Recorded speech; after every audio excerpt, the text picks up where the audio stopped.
Yeah, so with this buck, he gave me some trouble. I mean, I was pulled back for 2 minutes straight until I let an arrow fly, and the GoPro proves it because I didn't turn my GoPro on until as soon as I pulled back, and then I turned my GoPro off as soon as I shot, right? So it was like at least a minute, 50 seconds pulled back, and this deer comes in and he was at like 35 yards, and I decided I can't take that shot. Then he goes like 5 more yards, can't take that shot. Then he comes straight in on me, and I'm pulled back looking at him. My leg starts shaking. I couldn't believe what was going on. I'm like, I couldn't control it, buck fever.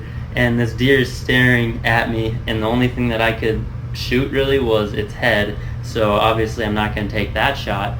And then he sees me move and my leg is shaking like crazy, and he takes off running back to where I first pulled back, and I find its head, go down a little bit, and let the arrow fly. And then I get down eventually. I call Cody and I tell him to come out, and so I don't find blood for like 50 yards where it ran. So I'm looking, and at this point when I was looking, it's pitch dark out, and finally at 50 yards I find some blood. Cody is finally out there right when I found the first blood, and then I run back, get my gear, have him stay at the first blood, and we track this deer another 30 yards, and he's right off of the trail that we come in. Little do I know, Cody actually found the deer when he was walking out. He just wanted to experience the tracking with me and give me that experience for my first ever buck with the bow. And man, we were excited when we found that buck. Props to Cody, he gave me the spot to hunt, and it was just incredible. And I'll never forget this one.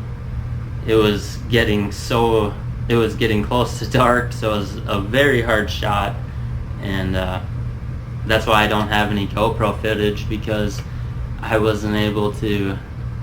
You can't see it on the GoPro because it was getting a little dark out, but I made the shot, and now we have it. I'm gonna honor this one.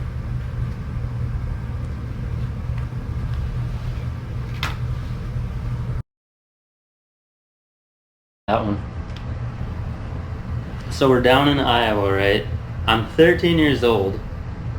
Never shot anything besides a button buck and a fork. So like, I've not really been around big bucks or like seen any big bucks before. And this one has quite the story, because I don't even know if I deserve to have this buck.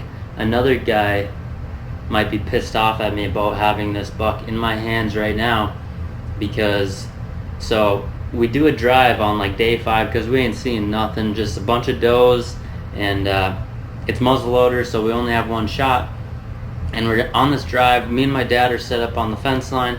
These guys push a big buck, this one, to us, and I got my one shot, take it, boom, whatever, and it takes off up this hill, and we watch it at what felt like literally an hour, because it just kept going up this hill about a quarter mile, and then finally we couldn't see it anymore, and so we go try to find it, can't find it over there. We do another drive, and this guy that probably wishes he had this in his house, he ends up shooting it on this drive and kills the buck.